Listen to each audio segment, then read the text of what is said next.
So we are at the world-famous Maida Vale Studios. I'm with Alicia Keys, fresh from her performance to a very intimate audience of, I wouldn't say just Londoners. I mean, they were from all over the country. Yeah, they were. No wonder when I said London, they were like, all right.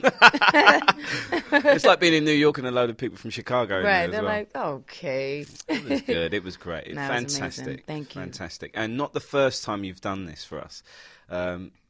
I boast to my friends all the time over dinner that your first live performance in the UK was with me in Birmingham. Right. Then you did Brighton for another album. Exactly. So the fact you're here doing the world-famous Maida Vale means you've done something very, very well with your career. Oh, thank you. It's really great. I'm really glad to be here. You feel the history here, too. First question I want to ask you, though.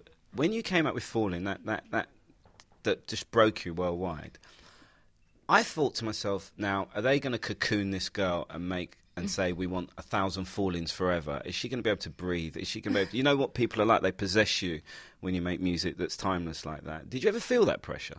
I mean, people always want you to do another song like a song that you did that they loved, you know?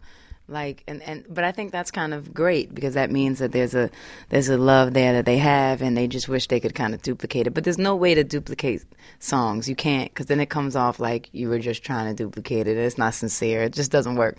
So I think that definitely, you know, people would want that. But I feel like I feel really blessed to have been able to find ways to continue to grow within the place that people know me for so that they can keep growing with me. So I kind of broke out of that cocoon. Yeah, you did. Very well as well. Thank you. Your career as well has been, you know, you've handled it, managed it so well, missing all the diversions that a lot of artists seem to have hit and crashed. Thank you. And I can only think of people like Sade and a couple of other names that spring to mind that people are eagerly awaiting their new album all the time. Her. Yeah. Yeah. I mean, when I mention Sade, what do you think? I love her. I just think about like such an elegant, classy woman who has her own style, her own flow, her own lane. Like there will never be another Sade. I don't care what you try to do, you will never be her, you know? And I think that's just so spectacular to have that kind of place in the world of music. So even myself, I'm a huge Sade fan. But you're like her. She doesn't compete with anybody. It's about competing with herself. It's just, does she bring out a good enough song? We'll buy it. Right. Is that how Alicia Keys' world is right now? You know, your fans are your fans. They don't belong to many others. Thank you. No, I definitely feel like I've been able to find first of all, the people who enjoy my music and love it. I love that they're so diverse and different and unique people, and I'm glad that I've been able to find a way to have my own place in music, and I always want to do that. Now, this new album is, for me, I don't know if expansive is the right word. It just seems to be different to the last three. Thank you. It has a slight element of rock coming in there. Not rock, but just that sound. That sound that just seems to me, dare I say pop rock, but soul. It's just different. And Sleeping with a Broken Heart, for me, when I heard that song, we immediately played it on the radio. No doubt. I said, this is exactly the record you need to be made. I was going crazy. We had texts going off, people saying, most people said they liked it. Some people couldn't get with it at first. Is this Alicia Keys? What's she doing? You know, but ultimately, it went down so well there tonight. Yeah, absolutely. You know, this new album, it's true. I was listening to a whole different style of music, you know, and I always am. I'm always learning more about different people that I love. You know, I was listening to a lot of Genesis. I was listening to a lot of The Police. I was listening to Fleetwood Mac, Tears for Fears.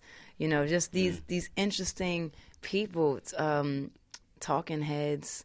You know, like all the bands I like. They're all the sort of rock bands that I like.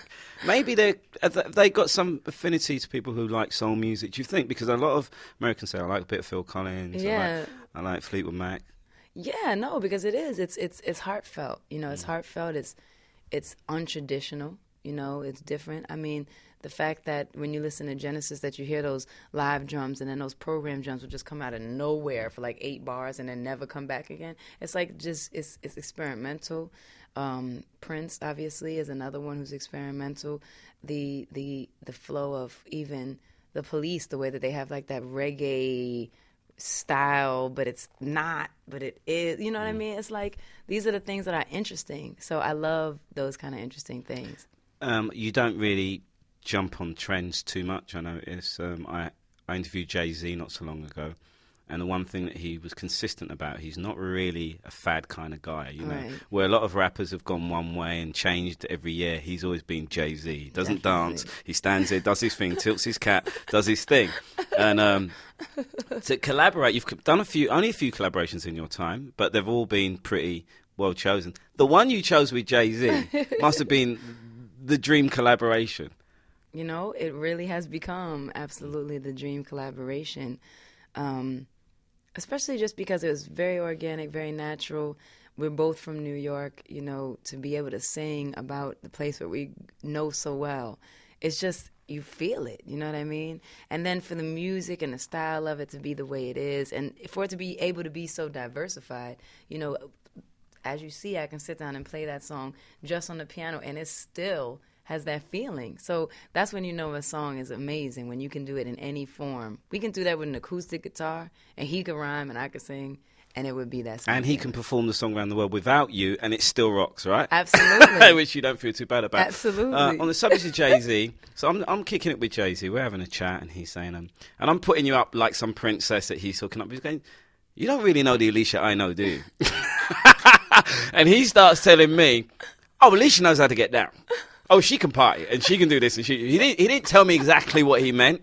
So I thought when I get the chance to see you, what the hell is he talking about? Hey, you know, I'm definitely a person that knows how to have a great time. You know, I definitely, you know, people, I feel like the way that the me you know is the me that I am. You know, I'm not kind of one that has different personas for different situations. So I think you probably know that I know what you're down. really like. Come on. Exactly. I'm just trying to paint a picture. Like right now. I'm really like that right now. But definitely, I love to have a great time.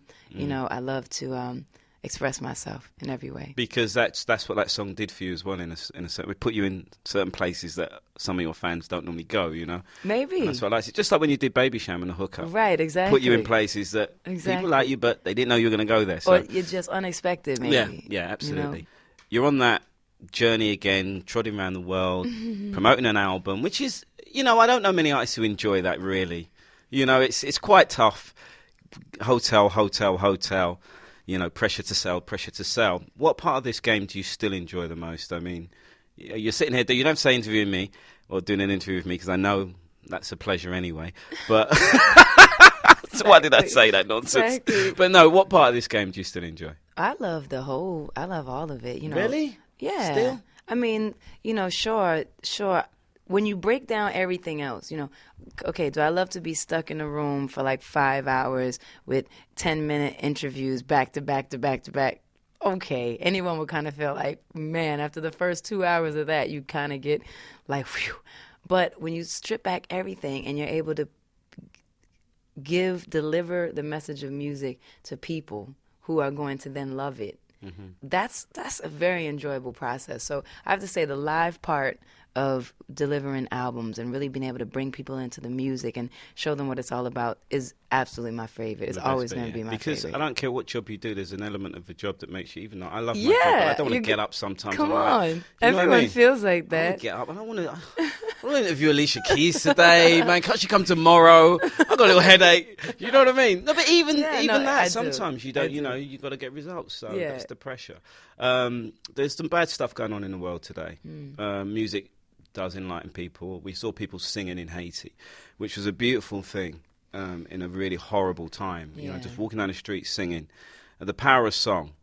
When things like that happen, I know the music industry join forces and the word charity comes up and some people hate it, some people support it. Where do you stand on this? Oh, no, I think that we all have to support each other, you know.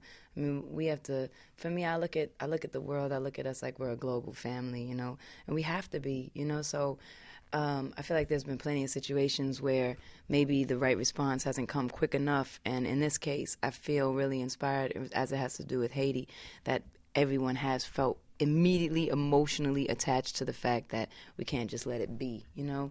And so although it's devastating and the lives that are lost are so sad and you wish it didn't happen at all, I'm glad to see people really motivated to do their part. Anyone, whomever you are, you know what I mean, can do something, donate time.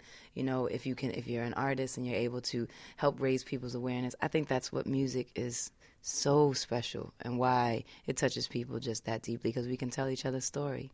Alicia, once again, it's been a pleasure. Thank you. I'm with you on this journey. Yes, even sir, overseas, are. I'm with you on You this journey all are. the way. I Thank love it. you. I love what you're doing, and good luck with the new album. Thank you. I want to thank you for being there with me from the beginning. It's something I never forget. And for all your listeners who have always supported me as well, and people watching, I just feel so grateful. So thanks for being a part of this historic moment. We just made history. We made history. That's again. what we did. Yeah, we did. Well, I didn't make history. You made history. But I was glad to be along for the ride. Thanks. Thank you.